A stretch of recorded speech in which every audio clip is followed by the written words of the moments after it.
Musajja mukulu amanyikiddwa nga Hillary Kyagoba Dr. Hildaman avuddeyo ne yeetonda katambi akagera maaso n'okubeera nga kasaasaanira ku mikutu emigattabantu ate era mu ngeri y'emu Honorable Zaake avuddeyo naye n'agenda mu maaso n'okubeera nga ayisaamu Hildaman eggaali ate era mu ngeri y'emu musajja mukulu Brola eyali RCC wa Kampala avudde mu mbeera n'ayogerera abakungu ba gavumenti. President Museveni yavuddeyo n'ategeeza nga bw'atagenda genda maaso na kubeera nga akwasisa abantu bonna amateeka kubanga waneeno eddembe ly'obuntu n'amateeka si byaffe bya kuno ebyo byeri byava Bulaaya. Ate mu bitundu by'omu Lubigi ne kati we tuli abantu bakyali mu maziga ono nno bamugajjambudde lwagenda maaso na kubeera nga ayisamu His Excellency Robert Kyagulanyi amaaso. Awo wennyini zikiriza tugende mu maaso n'okubeera nga ate twesoga ensonga mu bujjuvu naye nga tetunnagenda eyo nkusaba onzikirize nkwanjulire Sheikh Ashraf Demba omusomi w'edduwa kugamba nti nno mukubireko okusimu eri awo ku screen esembeyo 11 ajja kukolera ku bizibu byo ebyenjawulo ebigenda maaso n'okubeera nga bikutawaanya era ky'ekyokuddamu gy'oli nawe oyagala olanga naffe atukubireko essimu yaffe esembeyo 11 awo ku screen wansi weeri. Kakati nno ono omuvubuka abadde yegumbulidde erinnya mu kubeera nga avuma His Excellency Robert Kyagulanyi Ssentamu amanyikiddwa nga kunga mu bitundu by'e Nansana y'omu ku abo be baakonedde ennyumba zaabwe. Kati olunaku olw'eggulo yagenze mu maaso n'okubeera nga alumbagana His Excellency Mama Sam ne banne nkugambye ne bamuyisaamu eggaali kata bamuyiseemu n'empi. Bibi no birabe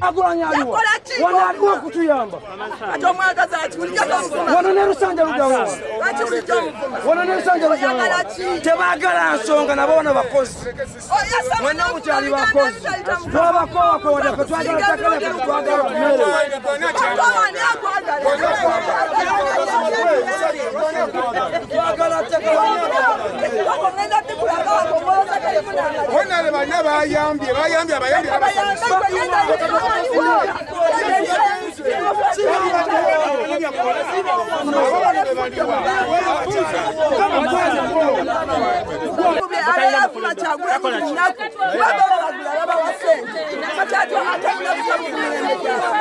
abantu balina ennaku lwazibawa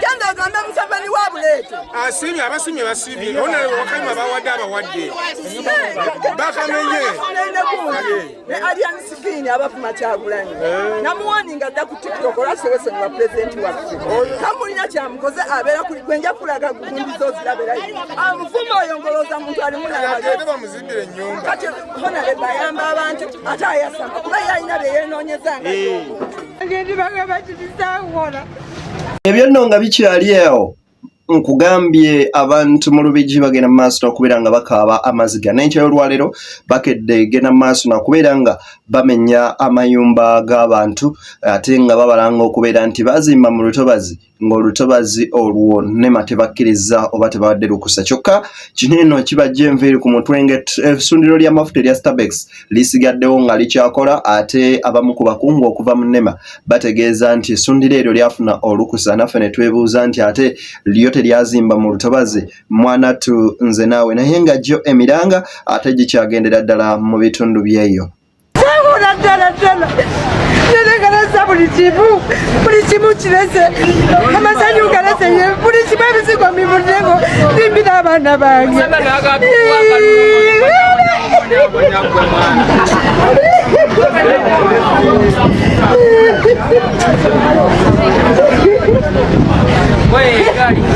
bange ndibagamba akola ddala ekyo gyemirembe mwatugamba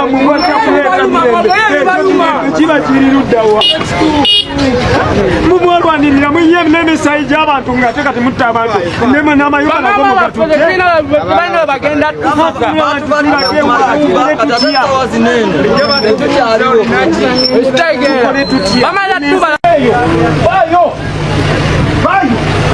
genda mugwewawo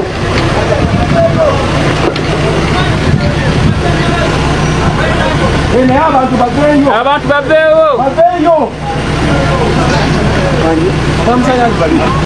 badde batuwooninga owulira bulungi ne batubuulira nti nno omanyi ennaku z'omwezi bwe ziti mwena abazimba erudde eno muveeyo. Ekyokubiri nze mazaawo emyaka 18 nfuna bulungi nnyo bwe nagenda okuzimbawo nga n'amasannyalaze gano tegannatuukawo ne batugamba kano akayinja kaliko olaba wali eri akaka amasannyalaze bwe tukoma onfuna bulungi era tetubadde maaso g'akayinja tubadde eno mabega ddala naye ennyumba zaffe zonna bazoonoonye abaana bange sinimanyiwa nawakubateeka kyokka batulimbalima muno tukulembera nabo ddala ddala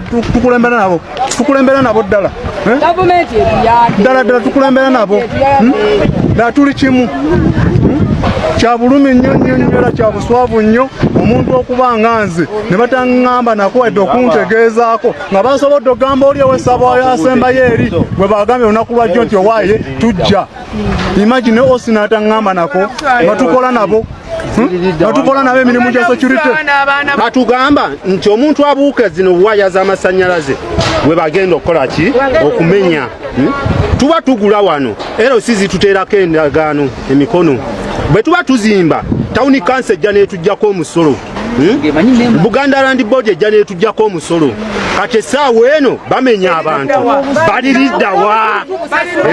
baliridda wa gavumenti tuginenya nabano tulina obbanenya owulidde balina okuvaayo naye bwe baba tebavuddeeyo tugenda kwekalakaasa naye nga tutandikira kwerosi kudda kuzimba kukibuuka n'okidda emabega n'okidda mu maaso awo wonna nneme. Abatuuze mu bitundu by'e Nansana bali maziga na biwoobe kakati nno Dr. Hilderman oba Hilary Kiyaga nkugambye abaana bagenzi maaso n'okubira nga bamuyisaamu eggaali waviriddeyo n'ata akatambi ng'agamba ebyo byonna ebyogerwako mu katambi kaneeno byonna bya bulimba. Kansooke nno nkuwe ebigambo bya Kiyaga nga bwe byali ne byazze maaso n'okubera ng'ayogera enkya y'olunaku luno olwaleero. Kubanga nina interest Katoliki munnange Muganda mukama wange awadde ampabula modo wange wali oyagala nkwate kasomote nalina kusirika kyekitiibwa bakadde baffe kye baatuteekamu nti bw'olaba oba otomera wakiri okola ki osirikawo. Nze Kiyaga omwana Omuganda sisobola kubeeraawo kupulitendinga nti tuli kyali wange oli kyali wange chairman ne bwefuna obuzibu butya wabula obuzibu mwetegula naye omukwano gwange gwe bukola ki so kuba abannamawokota kyenasalawo olwokuba nali conflicted olwokuba nalinamu interest nesirika ng'omusajja omugande ensonga nezimma amaki amazzi wabula Uganda ekyuse nti nibwosirika era bakulumbayo gyosirikidde ate ne bakwakulako ogugambo n'agagambo kati okusirika kwange mweye emboozi gye mwali munyumya n'abo abasajja lwaki kunteesaako omusango nalina kusirika kyekitiibwa bakadde baffe kye baatuteekamu nti bw'olaba oba otomera wakiri okola ki osirikawo ekyo nkimazi si busibbangako mubufunze sibbangako wabula obuntu bulamu bwange. Dr. Hilderman ono nalangibwa gwa kugaana kusayininga ku kipapula ekigoba Mathias Mpuga Nsamba ne banne ba commissioner mu ntebe y'obwa commissioner anono yasinziridde n'ategeeza nga ye bwe bali mu Katoliki munne atera mu ngeri y'emu muganda we ate ye mukama we ate era yerolomodo we.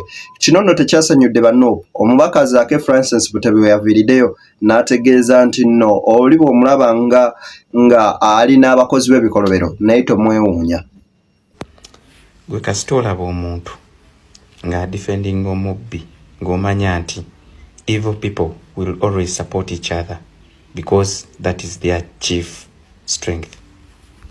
Kakati enkya y'olunaku luno olwaleero Dr. Hilderman yavuddeyo n'awakanya ebibiri mu katambi ako konna era n'agamba nti bamusibako matugambuzi ku mulisango wabula obubaka bwe tebwagenze mu maaso na kubeera nga butegeerekeka bulungi. Kapo nsanyusa okuwuliza ngenda kubeera brief.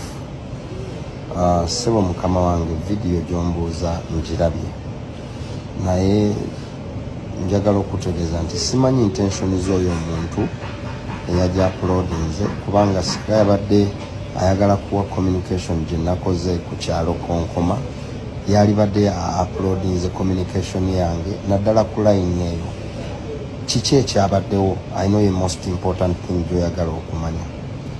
Kyabadde ku motion kiyaga tukimanyi oli mukwano gw'oli naye wasayininze nenziramu bannamawokota abawangalire konkoma nti bino bye tulimu si bya mukwano mwe mwantuma era ne munsaba nsayininge era nasayininga ompuliriza era ne mbategeeza nti nga muvudde ku mmwe ate tulina n'olukiiko kwe tututuula lopu lwatukubiriza leader of opposition fenna twasalawo naddala aba NUP tukole ki tusayininge era olukiiko olwo ne sirujeemera nensayininga era ne mutegeeza ekyomukwano temulimbye ono mukwano gwange n'ebirala nga bwe kuba yatandikidde ku biiti eyo ey'omukwano kuba ne mbategeeza nti mukwano gwange mukama wange kubanga yali leader of opposition by virtue of that mukama wange he will be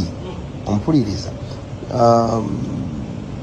nemba nnyonnyola simanyi lwaki ako yeke ya capturinze najjamu ebirala but I'm glad nti nasayininga oyo yenna yenna awakanya kyenaalisembyeyo okukola butasayininga naye nasayininga saasayininze jjo wabula nasayininga dda kubanga bannamawokota kye bantuma eddoboozi lyabwe lituuke pate yange yakisalawo olukiiko lwentuulako olwa cabinet lwasalawo so that is by principle so kati ekyomukwano abantu ndaba kye basoosowaza n'oyo kye yapiikinze but I can't run away. I must tell you categorically clear mukwano gwange mukama wange because by virtue nti yali atukulembera nga lope asigala nga he will remain a right honorable lope ompulira ekirala mukatuliki era nga bwe nabyogedde era muganda but ebyo byonna nabiteeka ku bbali n'ensayininga because principal ekiri kyekyali ekikulu so whoever is consuming oba ayagala abantu baconsuming ebyo yamanyi intentions ze naye by principle nasayininga and that's all I could do for the representation of my people. Hilary Kiyaga wuyo agambye nti ye yasayininga dda wabula byonna bye bagezaako okubeera nga bamusaako bamusibako matugambuzi kumuliisa ng'ojjukira nti ono nfanfe wa His Excellence Robert Kyagulanyi Ssentamu era nga ne ku mukolo gw'embaga His Excellence Robert Kyagulanyi ye yagenda mu maaso n'okumubeereraho feno mu luganda olwaffe gwe tuyita best man oba next man mu lulimi Olungereza ye yagenda mu maaso n'okubeera nga amubeererawo ono era mwattu n'emmotoka gye baamuvugiramu ku mbaga ye yali mmotoka ya His Excellence Robert Kyagulanyi Ssentamu. Hilderman ne Ssemakula batambulidde mu mmotoka y'omubanda Robert Kyagulanyi y'ekika kya Escalade ng'eno ebadde ewandiikiddwako amannya ga Bobi Wine mu mbiriizi wadde nga nnamba zaayo zibikiddwa ne bagisiba. Ekyewuunyisa Hilderman ne kalabalaba w'omugole omukyala bokka be batuuse ku mmeeza entukuvu era n'okuteeka omukono ku bbaluwa y'obufumbo Robert Kyagulanyi yakikoze olw'ensonga nti Ssemakula abadde mu Kristaayo ate nga si wampeta kyokka n'alabika ng'asuubizza Faaza nti yaddako. Bobi Wine asabye abantu okusabira amaka g'Abakiyaga abatandise olugendo lwabwe olunaku lwa leero.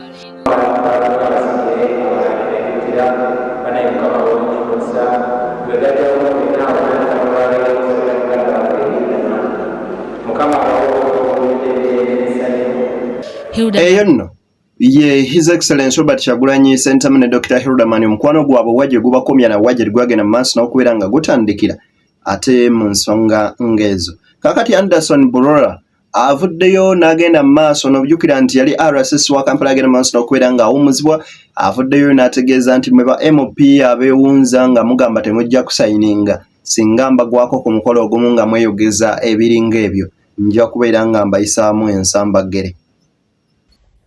Njagala okulabula buli mubaka wa Parliament akakamanyiro ke mutandise tuleetamu mu nkuŋŋaana mu nnyimbe nga mujja mutuzuza embeerako mbuno temugenda kusayininga ekintu ekyo mu kikomi. Tetulina lunaku na lumu lwe twabatuma kwekiikirira. Teri mubaka wa Parliament yagenda mu Parliament kukulembeza birowoozo bye. Emirimu egy'abatumwa si mirimu gyammwe. Emirimu egy'abatumwa mirimu gy'Abannayuganda. Bannayuganda baba balina eddoboozi lyabwe erigamba nti tulekeraawo okukozesa obubi n'okusaasaanya ssente. Kino tekikuli kwaniya kikola. Kiri ku kikolwa, tetuli kwaniya kikola. Ekikolwa nani yakikola tubyawule. Nze kekanageza ne katanda nembeera ko olukuŋŋaana luli MP ne yeeyogeza ebyo awo tugenda okaviiramu.